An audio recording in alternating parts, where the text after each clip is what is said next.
أنا بقولي فقري مهاب ترى لا أمني فقري مهابن مقبالني فقري رأيو كابل بلو تعوي نجر اتهبو فقري اتهبيو فقري بتخكل قبر ملسك هالوتلو جست فقري كيدا خماكي فقري كيسالتوكي فقري نافو تخيو عفقر عالمك تسانحي قبركي سلازي بقولك نفقر زقبا نجرني هم عائلتي سلامات كورات خطاتلتي لو ما عنت لهم تلمود لفقراوي هو كتكم يقول له حسب هو حسب حيز الخمسة عندهم إذا فيديو زسكع مجرى شاب مكتتال كاوز فيديو تتكم تلك تكونا جبجايو لذي channel حدش تندح روين خنجن إذا channel سبسكرايب ولا جبر بيت سبك تكونا كابزكن له لو ما عنتي حيز الخمسة هو حسب حموش نجارات ويدمو إذا نخزل نجرك نجارات عند حريه خي خوين خي منهم حد ود وسك لا خلي كواخي لدريو ود بزح نجارنيو عودات خويننا بتخكل كفتتنا ويدما قدلتنا كتملو تخل حنتي قواليا ويدما مسام الدنايا سلازي ودي كاو قوالتا يدلي إذا ندحر تفلت خوين خي أمان نرقطنيايا هيوت خي ويدما فقراوي لايف خي بالطعام قليل تقوري يا أخي بزح سبب لمسام الدو تايك جبر حمل الله يفلتي ويدما لمسام الدو تايك تجبر حمل لكن ندحر لي تفلت خوين خي بقى مسام الدو من بارخي لصباح جارانتي مالتي يخوني لو ما أنت بحاجة بفقري تنبر لهم مالت صباح بهم وتقصلوا لهم مالتي يخوني ندحر بتلي كونشيس ندحر لهم ندحر بلع عليهم خي مكناتهم عمزلوا لك الله اتجبروا له نجار ندحر لي تفلت خوين خي اتبيو نجار ندحر لي تفلت خوين خي بقى فقري ناقا نقول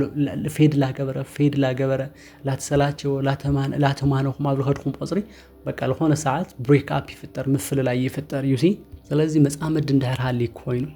ወይ ደማ በዓል ሓዳር እንደህር ኮይኑ ከተሰምعن እንክ ሪሌሽን ሌቭል ኢትስ ኦኬ ተተሰምعني ምክንያቱም ናጋንጎ ሪሌሽን ስለላይ ተርፈልክን ሪሌሽን መመስራት ስለ ለይቀሬክን ማለት እዩ ስለዚህ እዚ ቪዲዮ እስከ መጨረሻ ተከታተሉን እንክ እትና መጀመሪያ ነገር መጻመድ ድኺ ወስ እንደህር ከይብል ደሊ ኮይንኺ አዝል ነግረክ ለኹ ቤዝድ ኦን ላቭ ወይ ደሞ ፍቅር መሰረት ልገበረ ብጣዕምል ተፍቅርዮ ብጣዕምል ትፎትዮ ብጣዕሚ በቃ እናተ እዩ ለለ አመን ኹዮ ሰብ ክራሕቃክ እንደህር ለይ ተደሊ ኮይንኺ ስለዚህ ትና መጀመሪያ ነገር ከነግራኪ ሰብአይ እንደህር ኮይኑ መጻመድ ድኽ እንደህር ኮይኑ ሴክሹዋል ላይፍኩም ቼክ ትገብር ትኸለኒክ ብዙሕ ሰብ ሴክሹዋል ላይፍ ላይ መጣዓም ናዛ አይተዓመኒ ልብል ሰብ ጌጋ ናዩ ጌጋ ገይሩ ለሐስቦ ግን ናቹራሊ ተረጋግሕ ማሕሰብ ሓፍታይ ሓደ ሰብ ብጣዕሚ ብፍቅሪ ምጣዓም ሓምለሉ ልክ ሴክሹዋል ምጣዓም እውን ግዴታ እዩ ስለዚህ ኣብ ሴክሹዋል ላይፍ አክቲቭ ክትኾን ክትኸልኒክ ምክንያቱም ሰብ አይኸዩ እዚ ክነግረክ ምስ ፈጣሪ ልጣረስ አይኾነ ምስ ምንም ልጣረስ ነገር አይኾነ እግዚአብሔር ሴክሹዋል ላይፍኩም ምቁር ልገበሩ ተጋግዩ ይሆነ እግዚአብሔር በመፍላቱ ኤቭሪቲንግ ምቁር ገይርዎን እዩ ዩሲ ስለዚህ ኮንሺየስ ትሆነን የኪ ተፈጥሮ ኢንጆይ ትገብራ በሕጋ ትኸድምበር ተፈጥሮ ትቃወማይ ትኸሊ ስለዚህ እዚ በቃ ሀምዝ እዚ ዝኩስ ወይሉ ስጉ ስለልፎት ይል አርሱ ስለልፎት እዩ ምቾቱ ስለልፎት ይል አይ ሀምዝ ልሆነን ሎ ምናም ነገር በአነ ታያጉድ ይለሉ ምናም ነገር ላበልኺ ግን ሴክሹዋል ላይፍኩም እንደህር ዊክ ሆይኑ እንደህር ደካማ ሆይኑ ወይ ደሞ ኣብ ዓራት እንደህር ለይ ተጣዓሙ ሆይኑኩም እርግጠኛ የልሆነ ችግር ክፈጣሪ ይኸል እዩ ብዙሕ ግዜ ኣብ ዓድና ኳ ብናይ ቀደም በተለምዶ ጓል ሽማግለ አኪባ ክፋታሕ የምዝ ሰብኣይ እዚ ኢላ ተናገራ ለምንታይ ከናሐራኩም ኣብ ትባሃል ግዜ ብነፍሰ እየተይላ ይነው ማንንም ሰብ ከዓርቃ አይደሊ በቃ ተፈላለ እዚ ነገር እዚ ማንንም ረዚስት ከገብረ ይኸሊ ዩሲ ሴክሹዋል ላይፍ ህንድምንታይ በቃ መስተ መሆኑ ማለት እዩ ስለዚህ ኬርፉል ሆኒ አክቲቭ ሆኒ ሁሉ ግዜ አክቲቭ ሆኒ በቃ እዝትና መጀመሪያ ነገር እዩ እትመበል ኻላይ ለለክ ነግረኪ ናይ በዓልኺ ሓላፊነት ተዋጺ ከነግረኪ ሓደ ሰብ እንደህር ከይኸደል ይኾን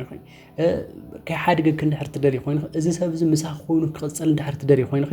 እስኺ መጀመሪያ ሙሉእ ብሙሉእ ናይ በዓልኺ ሓላፊነት ተዋጺ ፍቅራ መሃብ አክቲቭ ሆኒ ጎበዝ ሆኒ ሓላፊነት ወሰዲ ፋሚሊ ልክ እዚ ፋሚሊ እዚ በአኽ አስተዋጽኦ ተጣው ሓምል በለ ልክ ስምዖ ግበሪ በቃ መስትዩ ከነግረኪ ሓደ ሰብ ኣብ ህይወቱ ደፍቅን አክልተሉ ሳፖርቲቭ ጓል እንደህር ለላ ኮይና ሁሉ ግዜ ልዝወድ እዚ ሸኽምል ትሆነ ጓል እንደህር ኮይና በቃ በምንም ሁኔታ ማለት እዚ ማኒ ብቻ ይሆን ከለክ ወይ ቅርሽ ምናም ብቻ ይሆን ከለክ ፊነታ እትዋጻ ጓል ማንንም ሰብ ክሰዳ ይኸሊ ምክንያቱም ኣብዚ ሰዓት እዚ ላይፍ ሼሪንግ ዩ ላይፍ በቃ ፓርትነር ዩ ልኸውን ከዛ አነ ሓንቲ መጻምድ ክሕዝ ተለኹ ካባ ከግኖል ደል ነገር ነው መጀመሪያ hamtal ነገር ኹ ፍቅሪ ገባት ተለኹ በአንጻሩ ሳትበን ነገር ለከልከል ነው ፍቅሪ ማለት ዲፔንድ አክልቲኦም ሰባት ለሎ ነገር እዩ ሓደ ሰብ ጥራ ያፍቂሩ ሓደ ሰብ ብቻ ተንከባኺቡ ሓደ ሰብ ብቻ በቃ ጸባዩ አስተኻኺል ፍቅር ክመራሕ ይኽእል ዩሲ ክልቴኹም ብልተንጸባረቕዎ ላይፍ እዩ በቃ ፍቅር ክምስረት ልኽእል ኣባኸለ ጽግዕተኛ እዩ ፍቅሪ ኣውለ ጽግዕተኛ እዩ እመንኒ ሓደ ሰብ እሱ እንድሕር ለየፍቅረክ እስኺ ብቻ እንድሕር ተፍቅር ይኾይንኺ ብናይኺ ፍቅሪ ምኽንያት እንድሕር እዚ ሪሌሽን እዚ ልምራሕሎ ኮይኑ እመንኒ ልኾነ ሰዓት በቃ ፈተና ክገጥሞ እዩ ልኾነ ሰዓት ክደኽመክ እዩ ልኾነ ሰዓት በቃ ብሬክ ኣፕ ክፍጠር እዩ ስለዚ ሓላፊነት ውሰዲ ንዓልኺ ድርሻ ትዋፂ ናብ ዓልኺ እጃም ኣወፊ ኣብዚ ሪሌሽን እዚ እቲ መበል ሳልሳይ ለለክ ነግረካ ሞራል ክሓሉ ጠንካራ ጓል ኾኒ ሞራል ለለዋ ጓል ኢነርጀቲክ እያ ሞራል ለለዋ ጓል ብምንም ምኽንያት ኣእምሮ ኣይወድቂ ስነ ልቦና ኣይወድቂ ኣተሓሳሰባ ኣይወድቂ ኤቭሪቲንግ ኬርፉል እያ ልባዓልኺ ካብ ለለክ ቦታ ልባዓልኺ ቫልዩ ካብ ምግባር ክልተላዓለ ሰብ ክፎትየክ ከተሎ ኢማጂን ሰብ ከፍቅረክ ከተሎ ኢማጂን በቃ ናብ ባዕልኺ ሞራል ይኽትሕሊ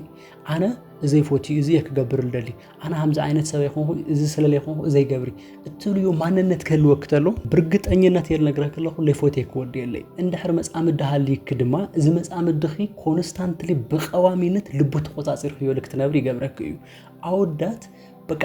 ጥንካሬ ንፎቲና you know naturally ኣወዳት strong ለሆነ ነገር ኢና ንፎቲ which means እዚ ጥንካሬ እዚ ኣብ ንፎት ያጓል ንርኢ ተለና ለለ imagine እንደምንታይ በጣም አትራክታም ልገብረና ሞራል ለለው አጓል ስነ ልቦና ህንጹ ለሆነ ጓል በቃ ንሽተይ ነገር ተነገራ ወዲያው ለይተበኪ እኝኝ ለይተብል ምና በቃ ሃምዛ አይነት ጓል ትሆነ ተለኺ ከነግረኪ እስኺ ጠንካራ ብምዃንኺ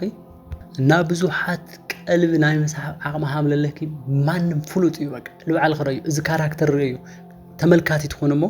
ለዚ ካራክተር እዚ በቃ ተመልካቲ እዩ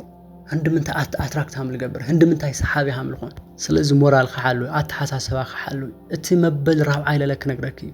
ኣብ ፍቅሪ ጎበዝ ኾኒ ፍቅሪ መሰረታዊ ነገር እዩ በቃ ዞም ለነገር ከዙ ሁሉም ለነገር ብሙሉኦም ፍቅሪ ምግላጽ ፍቅሪ መሃብ ፍቅሪ ምቅባል ምናምን ድሕር ለይ ትኽእል ኾንኺ you know ኣብ ልኾነ ሰዓት በቃ ዞም ሁሉም ነገራት ኢቨን ኣማሊኺ እዚ ኣማ በቃ ጀስት ጀለስኻ ትገብራ ወይ ደሞ ዓርክኻ ትገብራ ልኾነት ጀስት ሲስተርኻ ትገብራ እዩ በይ ኣብ ሪሌሽን እዚ ሓሪፍተ ይኾነት ምክንያቱም ፍቅር ገና እያ በቃ ምንም ዓይነት ነገር ና ፍቅር ስምዒት ልክ ስምዓካ ኣይትገብሪ ምናምን ይብሉኻ ዩሲ ኢቨን የልብለክ ኣለኹ ሴክሹዋል ላይፍ ጎበዝ ኾይንኺ ናይ ባዕልኻ ሓላፊነት ትዋፅእ ኾይንኺ ሞራል ክልሓልኺ በቃ በጣም ጂኒየስ ስማርት ኾይንኺ ኢቨን ኣብ ፍቅር እንድሕር ካራክተር ዊክ ኾይኑ እንድሕር ደካማ ኾይኑ እመነኒ ማንም ልፍቅር አይደልየክ ስለዚ ክነግረኪ ኣብ ፍቅር ጎበዝ ኾኒ ፍቅሪ መሃብ ኸኣሊ ፍቅሪ ምቕባል ኸኣሊ ሮማንቲክ ኾኒ ዋይዝ ኾኒ ሰብኣይ ክታይ ተኻዲን ክትጽበዩ ሃምለለክ ፍለጢ መጻምድኺ ብምንታይ ወይ ክትንከባኸብዩ ሃምለለክ ፍለጢ ሱቁልኺ በቃ ብዙሕ ዓይነት ምግቢ ሰሪሕ ክትለል ጸናሕኸዮ ወይ ለለ ሉኢልኺ ብዙሕ ድፍእ ቀንዕ ስለልበልኺ ምናምን ከፍቅረክ እዩ ማለት ይኾነ ጀስት ንቕሕ በቃ ኣነ ንሓደ ጓላት ካራክተር ብጣዕሚ ይልገርመኒ ብጣዕሚ እየን ኮልስ ልለፍዓ ልመጻምደን ብጣዕሚ እየን ብዙሕ ነገር ሳክሪፋይ ልገብራ ግን እሱ ፍቅሪ ኣያትሕዚ ብዙሕ ስለልለፍዓ ከይኾነ ክነግረኪ ምንም ለይትገብረሉ ጓል በቃ ዓርሳት ትሕል ጓል ምናምን ሪኻ ይትፈልጥ ለኣባኣኮ ይሰሓብ ሓደ ወዲ ዩሲ ምንም አይገበረቱሊ ምንም አይኾነቲ ኣይትፈልጡ ኣይትጥይቁ እንደውም ብስነ ስርዓት ሰላም አይትብሉ ግን ብዛጓል እዚኣ ወዲ ይሰሓብ እዩ ዩሲ ኮንሽስ ኾኒ ብዙሕ ብልለፍዓ ይኾኒ ብዙሕ ብልፀዓር ይኾኒ ሓደ ነገራት ኣብ ኣእምሮኺ ኮንሽስ ብምዃን እዩ ፍቅሪ ዋይዝ ብምዃን ልምራሕ ካብኡ ለለ እትና መጨረሻ ነገር ክነግረኪ ብዝኸኣልኸዮ መጠን ጽግዕተኛ ይትኾኒ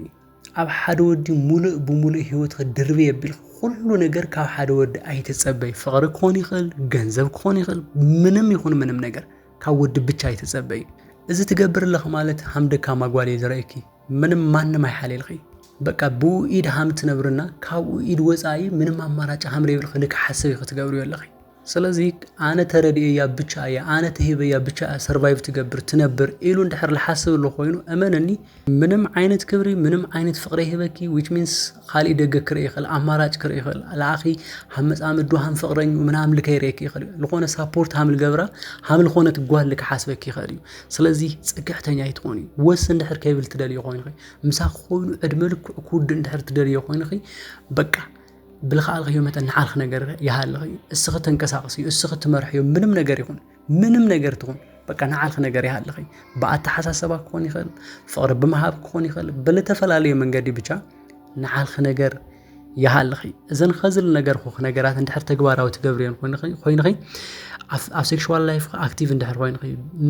نهب على حالة في النت عند حر تواصل خوين مورال عند حر تحلو خوين خي عفقر جوبز عند حر خوين خي سجعتني عند حر لي خوين خي أمانني إذا سبزي لامنم وسك بلاي خيري إذا حساب زيادة تتعامل تجبار أو تدمج جبريا نلوم عند حسابي زينيرو سامور داتا متايسل الصناعخن يغني لي إذا فيديو ندحر تموتشي كن خوينو لايك شير مقبار كي ترسعة لذي channel حدش تندحر خوين خن لله زي channel سبسكرايب لا جبر خن بيتسب كتخونا بفقري قابزك كن لخو أبغى تصاري فيديو كسام دراخب سلام